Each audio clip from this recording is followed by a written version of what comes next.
बिस्मिल्लाहिर्रहमानिर्रहीम। अस्सलाम वालेकुम स्टूडेंट्स, वेलकम बैक टू इनफाल institute of health sciences Lahore.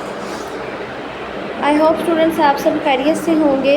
Students chapter number 1 हमारा चल रहा है। ग्रुप ए का पब्लिक हेल्थ प्रैक्टिस से रिलेटेड हमारा चैप्टर है। लेक्चर नंबर 2 आज हमने स्टार्ट करना है, जिसमें हमने पढ़ना है कंसेप्ट ऑफ हेल्थ। आज का जो हमारा टॉपिक है वो है concept of health. Most important topic है, बहुत ज़्यादा इसके अंदर से एमसीक्यूज आते हैं, हेल्थ की डिफ़ाइन पूछी जाती है। तो सबसे पहले देखें क्या कह रहे हैं। कंसेप्ट ऑफ हेल्थ में वो कह रहे हैं कि health has been historically viewed in a variety of ways of over the years. In early days and still to some people, health means absence of illness. यानी उसके कहने का मतलब ये है कि अर्ली डेज़ में कुछ लोग जो है ना वो ये समझते थे कि जो हेल्थ का मतलब होता है कि एब्सेंस ऑफ इलनेस, यानी बीमारियों का ना होना। ठीक है, आगे देखेंगे कि जो वर्ल्ड हेल्थ ऑर्गेनाइजेशन है वो हेल्थ को किस तरह से डिफ़ाइन करती है। कह रहा है कि WHO defines health as a state of complete physical, mental and social wellbeing and not merely the absence of disease. यानी उनके कहने का मतलब है कि completely physically, mentally and socially एक बंदा जो है जब वो स्टेबल होगा तब जाके जो है ना वो हम इस चीज़ को कंसीडर करेंगे कि उसकी हेल्थ जो है वो अच्छी है। तब जाके जो है ना वो हम उसको कह सकते हैं कि ये बिल्कुल एब्सेंस ऑफ डिसीज़ यानी बीमारियों से बिल्कुल ये पाक है। ठीक है, उसके बाद वो कह रहे हैं कि a more recent definition of health at the Alma Ata. अब ये अल्मा आटा देखें वो क्या हेल्थ की डिफ़ाइन दे रहे हैं। कहते हैं कि conference include health not only as a state of physical, mental and social being but also enables the individual to lead an economically productive life. अब वो क्या कह रहे हैं कि हेल्थ जो है वो इंडिविजुअली किस चीज़ पे लीड कर रही होती है, इकोनॉमिकली प्रोडक्टिव लाइफ। ठीक है, तो ये पेपर में किसी भी तरह से आपसे जो है ना वो हेल्थ की डिफ़ाइन पूछी जा सकती है कि अल्मा आटा ने हेल्थ की डिफ़ाइन जो है वो अल्मा आटा कॉन्फ्रेंस में हेल्थ की क्या डिफ़ाइन दी गई थी और WHO के अकॉर्डिंग जो है वो हेल्थ की क्या डिफ़ाइन है। तो ये दोनों तरह से आपने डिफ़ाइन को याद करना है। फिर वो कह रहा है कि this change in the definition of the health has been viewed over the years and shows that we have gain more knowledge.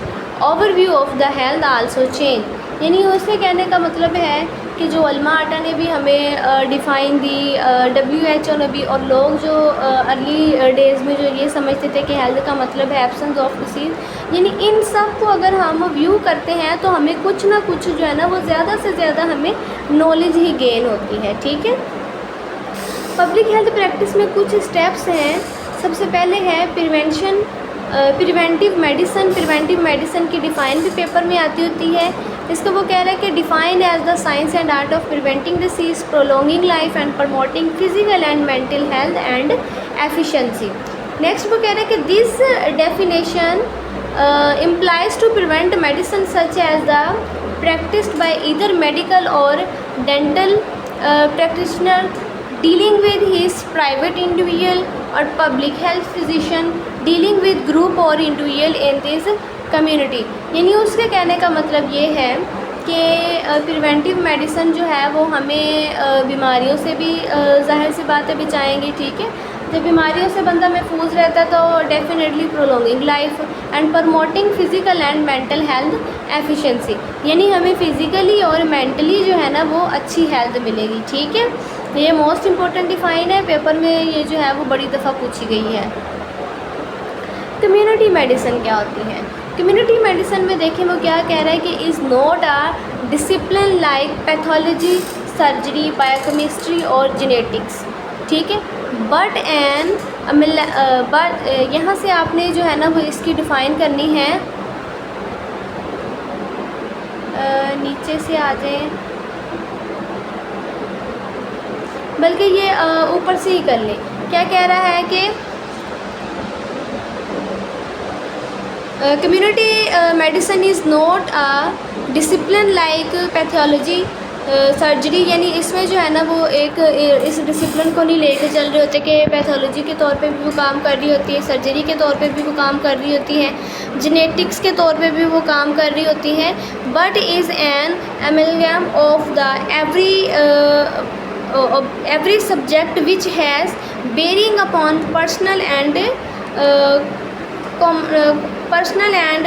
communal health and includes the subject of the social science, clinical medicines, biostatistics, epidemiologies और microbiology. यानी इसमें जो है ना वो अगर हम इस चीज़ की बात करें तो सोशली जो है ना वो साइंस भी इंक्लूड होती है, क्लिनिकल मेडिसिन भी इसके अंदर आ जाती है, बायोस्टेटिक्स वगैरह भी आ जाती हैं, एपिडेमियोलॉजीज भी आ जाती हैं, माइक्रोबायोलॉजी भी आ जाती है। अब अगर उसकी डिफ़ाइन हम WHO के तहत देखते हैं कि WHO ने इसकी डिफ़ाइन क्या बताई है, तो वो कह रहे हैं कि community medicine is define as science and art of application of technical knowledge and skills. यानी इसमें क्या होता है कि technical knowledge and skills to deliver of health care to the given community. यानी जो हेल्थ केयर वर्कर्स होते हैं उन्होंने ये स्किल्स, ये नॉलेज गेन की होती है, उन्हें इस चीज़ का पता आता है, आगे जाके वो जो है ना वो इनको इम्प्लीमेंट करवाते हैं और सर्विसेज जो है ना वो डिलीवर करते हैं। Definition implies that the important elements are derived from. Next देखें जी पब्लिक हेल्थ की डिफ़ाइन। पब्लिक हेल्थ की डिफ़ाइन सेम वही है जैसे हमने बिल्कुल स्टार्ट में पढ़ी थी कि डिसीज़ से प्रिवेंट करते हैं, prolonging life, promoting physical and mental health. ठीक है, ये सारी वही डिफ़ाइन है। इसके अंदर उन्होंने स्टेप्स भी ऐड किए हुए हैं। स्टेप ये देखें कि सैनिटेशन ऑफ द एनवायरनमेंट, यही चीज़ हमने पढ़ी थी। ठीक है, कंट्रोल ऑफ कम्युनिकेबल डिसीज़, यानी कम्युनिकेबल डिसीज़ वो डिसीज़ होती हैं जो पर्सन टू पर्सन एक बंदे से दूसरे बंदे को जो है ना वो लग रही होती है। ठीक है, एजुकेशन प्रोवाइड करती है इंडिविजुअली भी और कम्युनिटी लेवल पे भी। ठीक है, पर्सनल हाइजीन पे जो है वो गाइडलाइंस दी जाती हैं। Organisation of medical and nursing services जो है ना वो प्रोवाइड की जाती हैं। उसमें क्या क्या सर्विसेज होती है कि अगर कोई पेशेंट हमारे पास आता है तो उसको हमने अर्ली डायग्नोस करना होता है, ट्रीटमेंट प्रमोट करना होता है, डिसीज़ के हवाले से जो है ना वो हमने उसकी सारी उस तरह की मेडिकेशंस करनी होती हैं। The development of the social machinery which will ensure to every individual to the community a standard of living adequate for the maintenance of health. यानी हमने जो है ना वो एक ऐसा मैकेनिज़्म बना लेना होता है जो कम्युनिटी लेवल पे भी, इंडिविजुअली लेवल पे भी जो है ना वो हर बंदे को फैसिलिटेट कर रही होती है। ठीक है, सोशल हाइजीन की डिफ़ाइन मोस्ट इंपॉर्टेंट है, MCQs में बहुत दफ़ा पूछी जाती है। सोशल हाइजीन में वो कह रहा है कि refers to the science of prevention and treatment of sexually transmitted infection. यानी एक तो ये क्या करती है कि हमें बीमारियों से बचाती है सोशल हाइजीन। ठीक है, दूसरा सेक्सुअली ट्रांसमिटेड डिसीज़ जो होती हैं लाइक HIV है, हेपेटाइटिस है, किसी भी तरह का इन्फेक्शन है।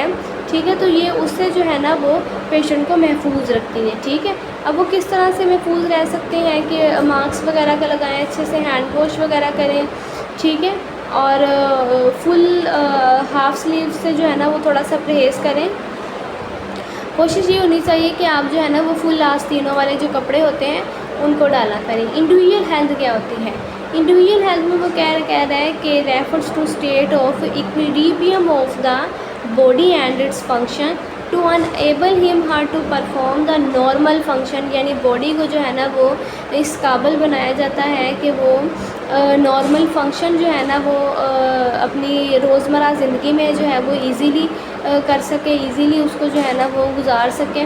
It refers to the satisfactory level of health of the individual. यानी इसके किस चीज़ से ये रेफ़र करती है, इसका जो बेसिक मीनिंग है वो क्या बनता है कि इंडिविजुअली हमें जो है ना वो एक बंदे की सेटिस्फेक्शन चाहिए, मेंटली वो बंदा जो है ना वो इस चीज़ से सेटिस्फाई होना चाहिए। ठीक है, पर्सनल हाइजीन में हमारे पास जो है ना वो हेयर कटिंग आ जाती है, डेली टेक बाथ आ जाते हैं, क्लॉथ क्लीन्स होने चाहिए, हैंड वॉश करने चाहिए, ब्रश को टीथ करना चाहिए। ठीक है, नेल्स वगैरह काटने चाहिए। कम्युनिटी हेल्थ में देखिए मोस्ट इंपॉर्टेंट डिफाइन है। कम्युनिटी हेल्थ में वो क्या कह रहा है कि is concern with the availability and accessibility of adequate resources for the care of the group of people living in a community, community का बेसिकली मतलब ही आपको पता है कि ये होता है कि जहाँ पे एक ग्रोह जो है ना वो मिल के रह रहा होता है, उनकी आदत, उनके खाने पीने, उन्हें उनके रहने सहने का जो तरीक़ाकार होता है वो सेम होता है, ठीक है। तो जब एक ग्रोह जो है वो किसी एरिया में रह रहा होता है तो उसमें उसने क्या बोला है कि हमने जो है ना वो उसको हर चीज़ की एक्सेस देनी होती है, अवेलेबल हर चीज़ उसको करनी होती है, हर तरह का रिसोर्स जो है ना वो उन तक हमने देना होता है, ठीक है।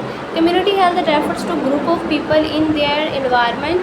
अ healthy community is that community where the surroundings are the conditions of healthful living. This surroundings include, अब इसमें जो है ना वो किस किस चीज़ की फैसिलिटी होनी चाहिए, अच्छे हाउसिंग्स की, वाटर सप्लाई अच्छी होनी चाहिए, एक्सक्रीटा डिस्पोजल, जो भी गार्बेज होना चाहिए, कूड़ा वगैरह होना चाहिए, उसको जो है ना वो प्रॉपर मैनेजमेंट के साथ डिस्पोजल किया जाए, ठीक है। गुड न्यूट्रिशन होनी चाहिए। इसके साथ वो कह रहे हैं कि it therefore implies that healthy community is one where. अब इन चीज़ों की जो है ना वो इम्प्लीमेंट होनी चाहिए, तो हम इस चीज़ को कंसीडर करते हैं कि यहाँ पे जो है ना वो कम्युनिटी लेवल पे हर चीज़ की एक्सेस है, तो ये एक हेल्दी कम्युनिटी कंसीडर होगी, ठीक है। वाटर सप्लाई अवेलेबल होनी चाहिए, गुड वेंटिलेशन होनी चाहिए, सेटिस्फेक्शन होनी चाहिए, एडिक्वेट फूड अवेलेबल, यानी हर तरह की खुराक मुहैया होनी चाहिए, वर्किंग कंडीशन होनी चाहिए अच्छी, ठीक है। वर्कर जो है वो सेटिस्फाई होने चाहिए, ठीक है। Refuse and excreta disposal, same यही चीज़ हमने ऊपर भी डिस्कस की थी, ठीक है। Optimum health services are available, यानी हर तरह की जो है ना वो जो ज़रूरत की हेल्थ सर्विसेज होती हैं, ऑप्टिमम जो चीज़ें होती हैं वो हमारे पास उनकी अवेलेबिलिटी होनी चाहिए, ठीक है। ये था हमारा आज का लेक्चर। उम्मीद है जी लेक्चर आपको समझ में आया होगा। सब बहुत शुक्रिया, जज़ाकल्लाह। दुआ में याद रखें। अल्लाह हाफ़िज़।